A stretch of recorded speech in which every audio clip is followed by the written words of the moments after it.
Hello दोस्तों, welcome back to my channel. अगर आपने अभी तक मेरे चैनल को सब्सक्राइब नहीं किया है तो जल्दी से मेरे चैनल को सब्सक्राइब कर दें। एपिसोड 12 की शुरुआत में हान तिंग यहाँ से जाने से पहले चिशिंग से कहते हैं कि अगर तुम्हें परवाह नहीं है तो तुम जा सकती हो। ये कहकर हान तिंग यहाँ से चला जाता है। चिशिंग रोते हुए कहती है कि मैं परवाह करती हूँ। अब शिया मैंग रात को मिस हान के घर से चली जाती है। इतने में मिस हान का बेटा आता है और ये और कोई नहीं बल्कि जियांग होता है। इसके बाद हान तिंग शाओ के साथ इसी वॉन्टन शॉप पर आ जाता है। रेस्टोरेंट ऑनर हान तिंग के लिए ये वॉन्टन 3 दफा गर्म कर चुका होता है। शाओ कहता है कि अगर तुम्हें ये खाना नहीं था तो तुम्हें ऑर्डर भी नहीं करना चाहिए था। हान तिंग कोई भी जवाब नहीं दे रहा होता तो शाओ कहता है कि आखिर क्या हुआ है, तुम मुझे बताओ, हो सकता है कि मैं तुम्हें कोई सजेशन दे पाऊँ। दूसरी तरफ चिशिंग घर पर हान तिंग की बातों के बारे में सोच रही होती है। अब ये मिस्टर लिन को मैसेज लिखती है कि आपको गलत फहमी हो गई है। मैं एक्सप्लेन करना चाहती हूँ कि मिस्टर हान सिर्फ मेरी कंपनी के इन्वेस्टर हैं। मेरे और मिस्टर हान के दरमियान सिर्फ बॉस और सबऑर्डिनेट का रिलेशनशिप है, इसीलिए मैं आपकी मिस्टर हान से बात करवाने में मदद नहीं कर सकती।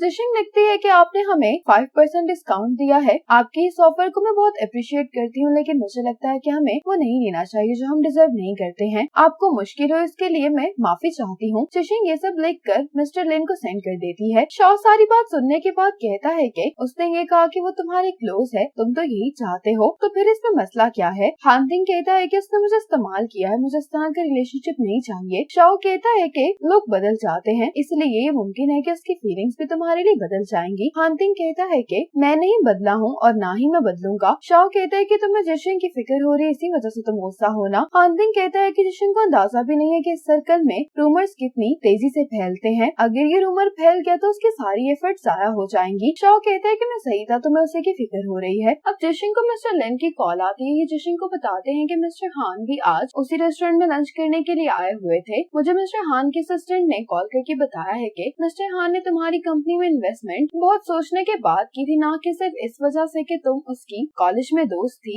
मिस्टर लिन जिशिंग से सॉरी करते हैं कि हमने आपको गलत समझा है, लेकिन मुझे लगता है कि ये छोटा सा मसला हमारी कोऑपरेशन को अफेक्ट नहीं करेगा। हमने जो आपको ऑफर दिया आप उसको रिजेक्ट नहीं करें। जिशिंग ये सुनकर खुश जाती है, मिस्टर लिन को थैंक्स बोलती है। अब जिशिंग हान तिंग को मैसेज करने के बारे में सोच रही होती है, लेकिन उसको ये समझ नहीं आ रहा होता कि इसको क्या कहना चाहिए। इतने में यहाँ पर लिली आ जाती है। जिशिंग लिली से कहती है कि तुम यहाँ पर क्या करी। लिली कहती है कि मैं यहाँ पर काम करने के लिए आई हूँ। ये सुनकर जिशिंग बहुत खुश हो जाती है। लिली कहती है कि मैंने सोचा कि तुम्हारी कंपनी को डोंगिंग सपोर्ट कर रहा है, अगर मैं यहाँ पर काम करूंगी तो मुझे इससे फायदा ही होगा। लिली जिशिंग से कहती है कि वैसे भी जब मैंने तुम्हें 100,000 यॉन दिए थे तब मैंने तुमसे कहा था कि ये मेरी तुम्हारी कंपनी में इन्वेस्टमेंट है। ये सुनकर जिशिंग इन दोनों से कहती है कि लिली से मिलो, अब से ये हमारी बिजनेस पार्टनर है। लिली के यहाँ पर आने की वजह से सिजाओ तो बहुत ही खुश हो गया होता है। अब जिशिंग बार बार हान तिंग को सॉरी करने के लिए मैसेज टाइप कर रही थी, लेकिन बार बार ये मैसेज रिमूव किए जा रही होती है। अब यही सोचने के लिए बाहर आ जाती है तो लिली बाहर आकर इससे पूछती है कि तुम किसको मैसेज नहीं कर पा रही। जिशिंग कहती है कि हान तिंग को कल जो कुछ भी हो उसके बाद मुझे नहीं मालूम कि मैं उसको कैसे फेस करूंगी। लिली कहती है कि हान तिंग तो बहुत ही इंटरेस्टिंग है, ये तो सच है कि उसने तुम्हारी कंपनी में इन्वेस्टमेंट की है, तो वो इस बात को लेकर इतना इमोशनल क्यों हो रहा है। इतने में सिजाओ लिली को अंदर बुला रहा होता तो लिली इसको कहती है कि तुम सोचो कि तुम्हें से क्या मैसेज करना है। ये कहकर ये अंदर चली जाती है। जिशिंग अब हान तिंग को सॉरी लिखती है और ये कि मुझे तुम्हारा नाम लेकर दूसरों को बेवकूफ नहीं बनाना चाहिए था, मैंने अपना सबक सीख लिया और मैं दोबारा ऐसा नहीं करूंगी। ये लिखकर जिशिंग हान तिंग को सेंड कर देती है। हान तिंग रिप्लाई में इसको क्लियरली ओके भी नहीं लिखता। हान तिंग आज अपने ग्रैंडपा से मिलने के लिए आया होता है। ग्रैंडपा हान तिंग से कहते हैं कि मुझे खबरें मिलती रहती हैं, तुमने अपनी करियर की शुरुआत में ही अपनी कजन के साथ झगड़ना शुरू कर दिया है। हान तिंग कहते हैं कि ग्रैंडपा आपकी तरह मेरे पास भी फाइटिंग के जीन्स हैं। ग्रैंडपा कहते हैं कि मैं एक ही बात कहूंगा कि इस झगड़े में तुम दोनों डोंगयोंग की फाउंडेशन को कोई भी नुकसान नहीं पहुंचाना। हान तिंग कहते हैं कि ग्रैंडपा फिक्र नहीं करे, मैं जानता हूँ कि मुझे क्या करना है। ग्रैंडपा हान तिंग से पूछते हैं कि मैंने सुना है कि तुमने एक यंग लड़की की कंपनी में इन्वेस्टमेंट की है, वो तुम्हारी कॉलेज मेट थी। हान तिंग कहता है कि मैंने उसके टैलेंट को देखकर उसकी कंपनी में इन्वेस्टमेंट की है। ग्रैंडपा कहते हैं कि तुम मुझसे तो ये मत कहो, तुम उसको पसंद करते हो ना। हान तिंग कहता है कि हाँ। ग्रैंडपा हान तिंग से उसके रिलेशनशिप के स्टेटस के बारे में पूछते हैं तो हान तिंग कहता है कि वो नहीं जानती कि मैं उसको पसंद करता हूँ और ना ही वो भी मेरी गर्लफ्रेंड बनी है। ग्रैंडपा कहते हैं कि तुम्हारी गर्लफ्रेंड बनने से पहले ही तुमने उसमें 20 मिलियन इन्वेस्ट कर दिए हैं, तो उसमें कुछ तो बात होगी। ग्रैंडपा कहते हैं कि मेरी ग्रैंड डॉटर इन लॉ की कुछ रिस्पॉन्सिबिलिटीज होंगी जो आम लड़कियां हैंडल नहीं कर सकती, लेकिन तुम जिसे भी पसंद करो वो इन रिस्पॉन्सिबिलिटीज को हैंडल करने के लिए केपेबल होनी चाहिए। हान तिंग ग्रैंडपा से कहता है कि जिशिंग कोई आम लड़की नहीं है, लेकिन मैं नहीं जानता कि वो मेरी खातिर ये सब कुछ बर्दाश्त करने के लिए तैयार है या नहीं। ग्रैंडपा कहते हैं कि मैं जिशिंग को 2 साल का वक्त देता हूँ, अगर वो सक्सेसफुल ना हो सकी होगी तो तुम किसी सूटेबल लड़की से शादी कर लोगे जो मैं तुम्हारे लिए पसंद करूंगा। हानतिंग कहते हैं कि वो कामयाब जरूर होगी। अब प्रिंटर को ऑपरेट करने के लिए इनको एम्प्लॉयज की जरूरत होती है, लेकिन इनकी ऑफिस की लोकेशन और कंडीशन की वजह से कोई भी यहाँ पर जॉब नहीं करना चाहता होता। इनके पास अभी इतने पैसे नहीं होते कि ये